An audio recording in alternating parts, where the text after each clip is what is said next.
shiny. Folks, I fished with this rod for 2 months already, and I'm finally ready for this review. I actually put quite a few hours fishing with this rod. I didn't catch as many nice fish as I wanted. I did have one great day with big crappie.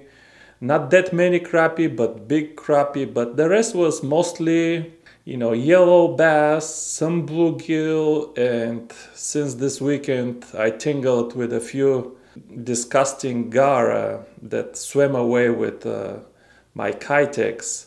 But as far as hours on the water, I tested this rod pretty good. And here is the exact model that we're gonna review today.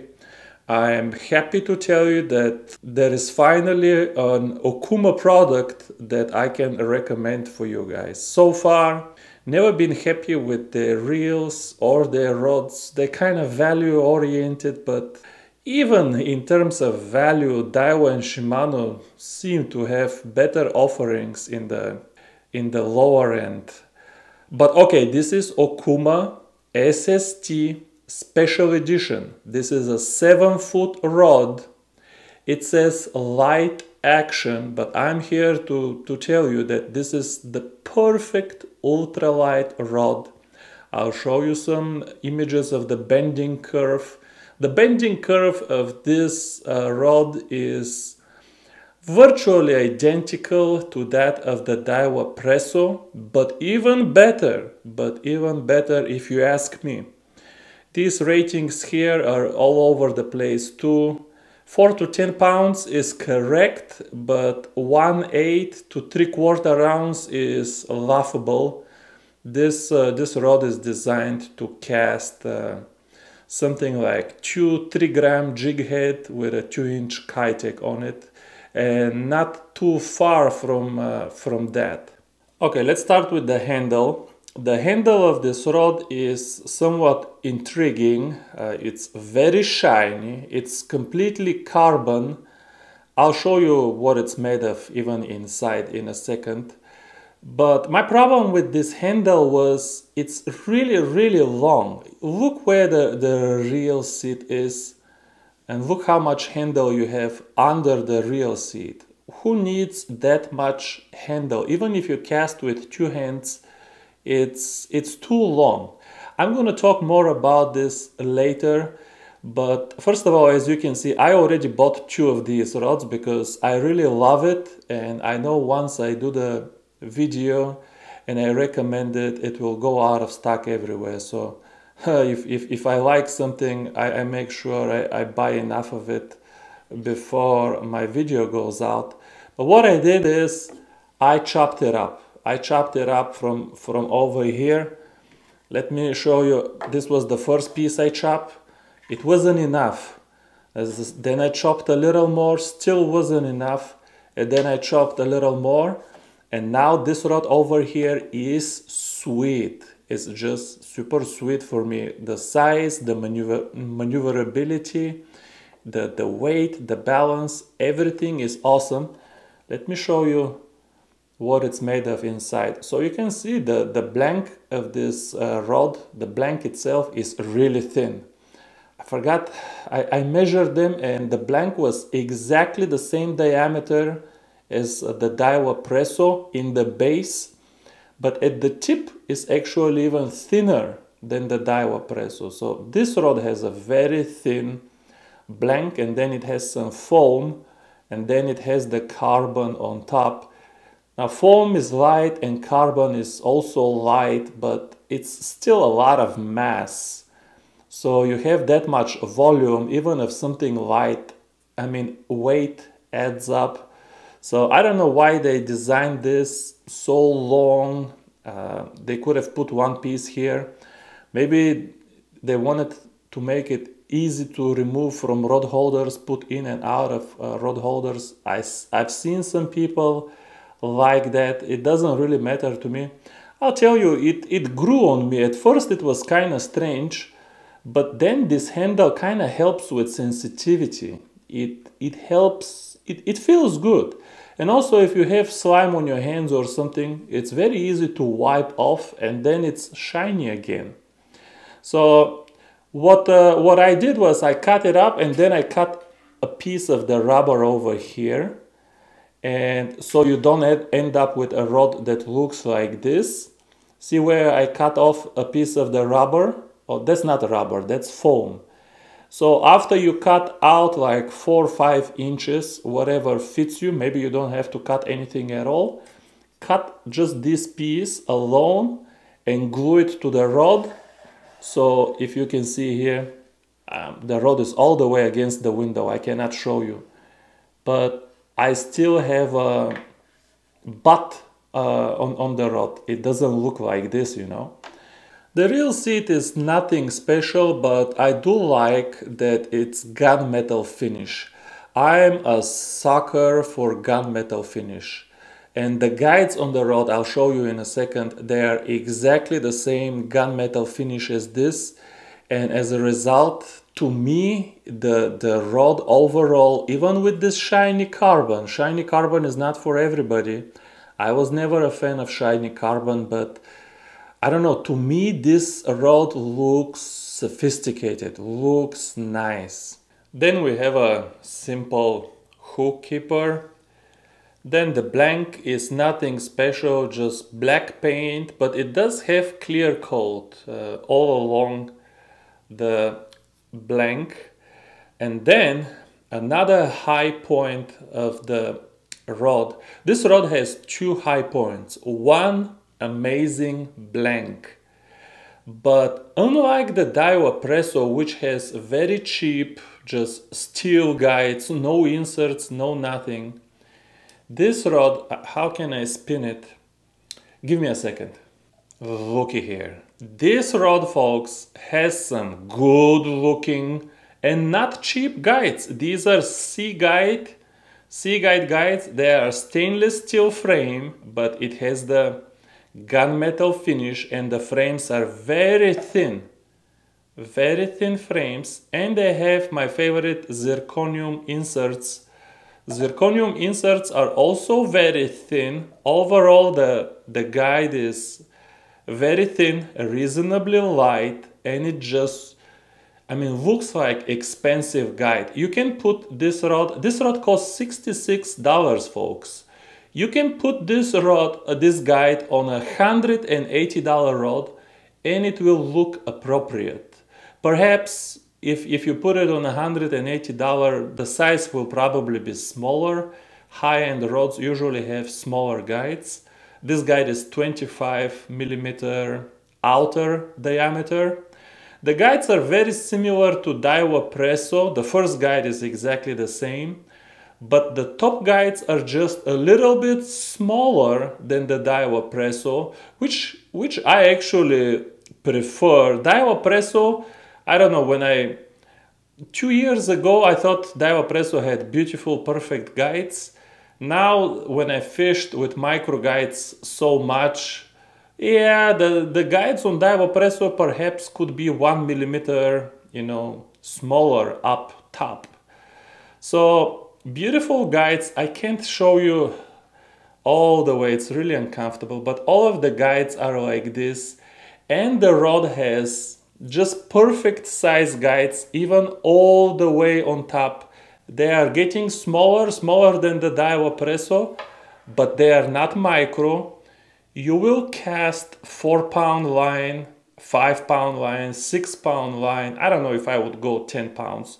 I mean, it will go through, but 4 to 6 pound line through these guides, absolutely no problem. And these guides are slicker and more slippery than the Daiwa Presso guides because of the zirconium inserts.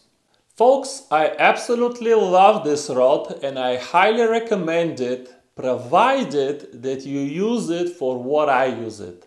And what I use it for is casting. Let me show you, there is a 2-gram jig head over there, and I put like 2-inch Kitex on it, or 2-inch or 1.5 inches, I forgot. Berkeley made a new swim bait, smells really good, excellent action, and it's more durable than the Kitex. some kind of swim bait like that. Euro Tackle has nice swim baits. Whatever swim bait you like, this is what I think this rod is absolutely perfect for. And even then, I recommend cutting it a little bit, at least 4 inches. Balance, maneuverability, everything improves once you chop it a little bit, because it's really long. Look how much handle you have under the reel. And for me, I found it constantly hitting my hips. It didn't work for me. I had to chop it, and I'm gonna chop this one too, but I wanted to show you on the video what it looks like before I chop it. But now that I did show you, I will chop it. I want both of them like this.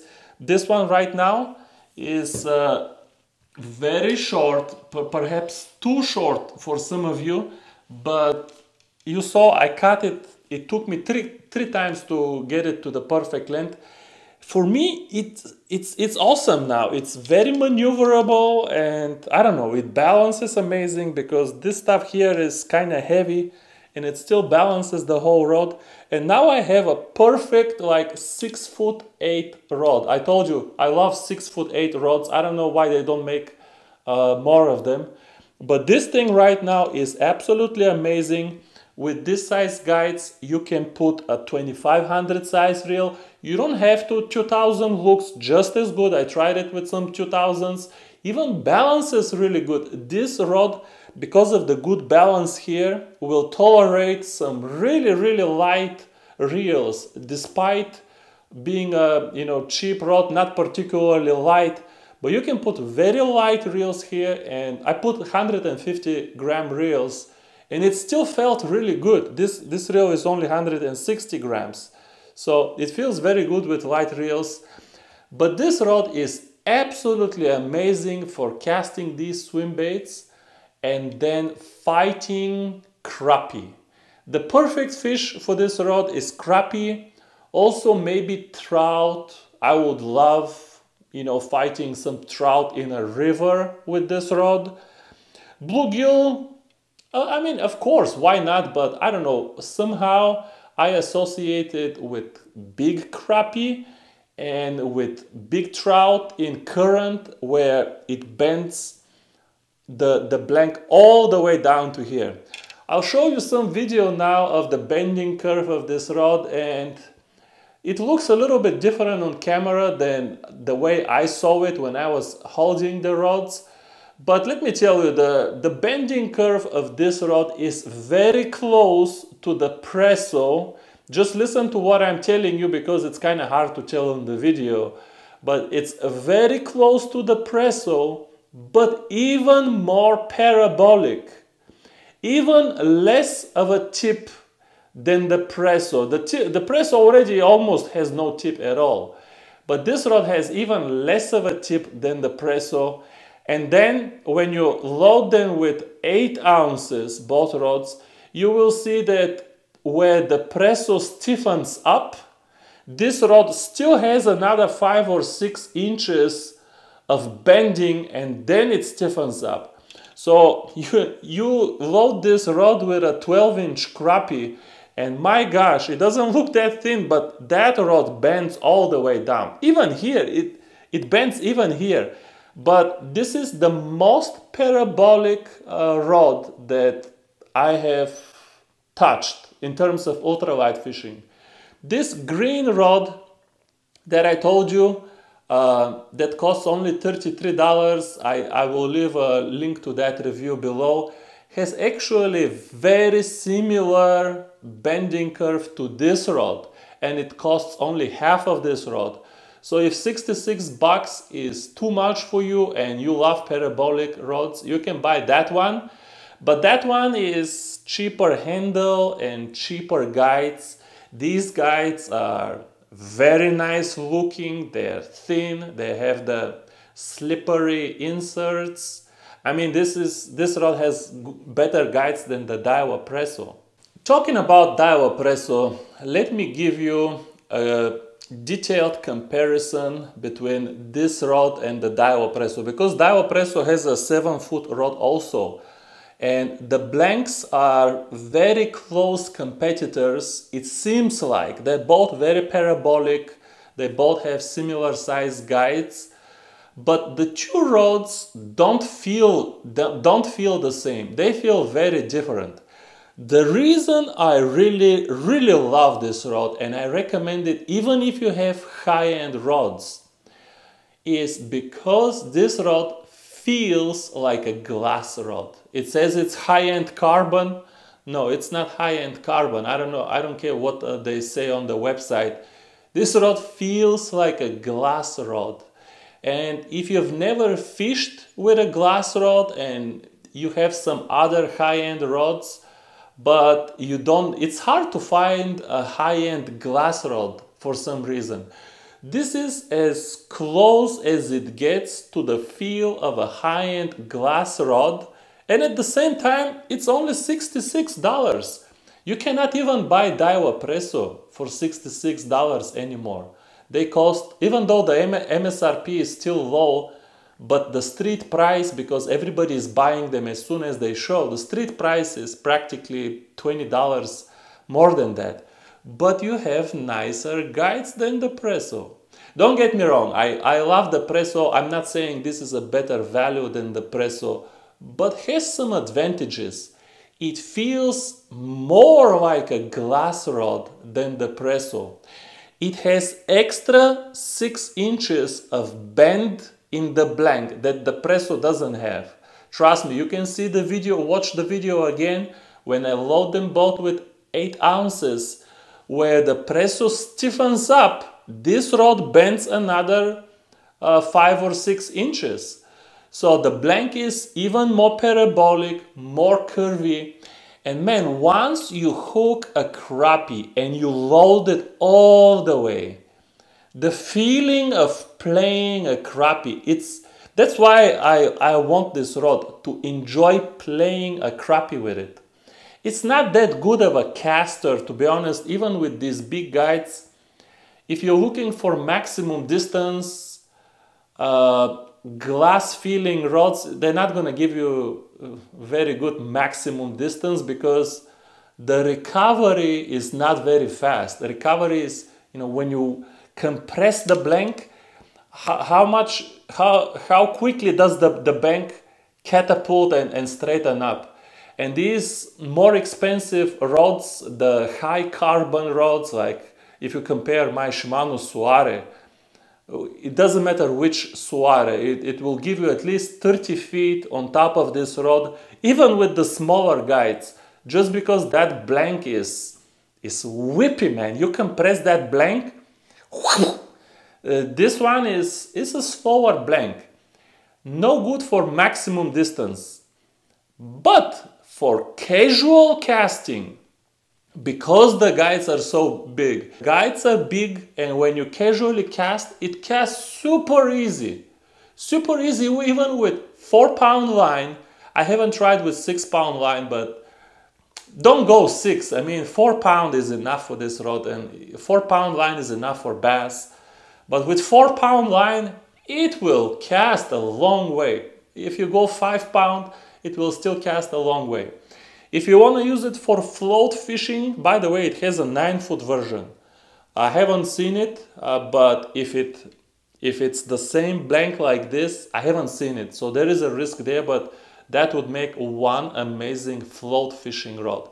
I don't fish with 7-foot float rods. I prefer 7.6 minimum, 8-foot preferably. But if you fish with 7-foot rods for float, this will be amazing float rod as well because of the amazing guides. Float, amazing casting swim baits, that's perfect. Just whatever you do, don't buy this rod for any kind of jigging. I told you, you can, in a pinch, you can kind of jig a trout magnet with the 6'6" Daiwa Presso. Let me tell you, even though I cut this rod will not do for jigging. It's a little bit, because the blank bends even lower, it's a little bit slower than the Daiwa Presso.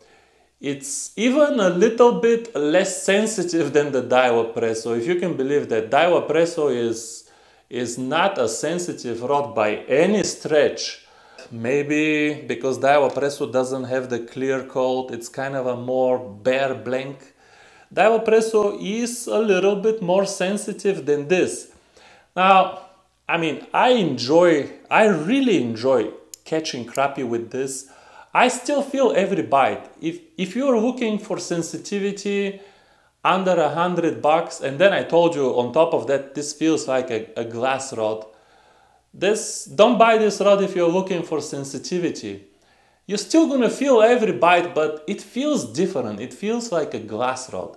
It's just, you know, loading with a crappie and then listening to the drag just ever so slightly slipping.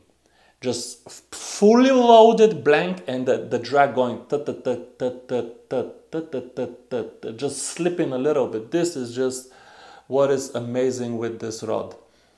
Yeah, even if you have high-end rods, I'm telling you, I recommend this rod even if you have high-end rods, just for the experience. If you're one of these guys where all of your rods are fast action, extra fast action, you're fishing and fighting the fish only with the tip of the rod, try this. It's a different experience. Loading the whole blank, just feeling the glass, enjoying fighting the crappie. Try this rod just for the experience. All right, guys, thanks for watching. See you soon. Bye bye.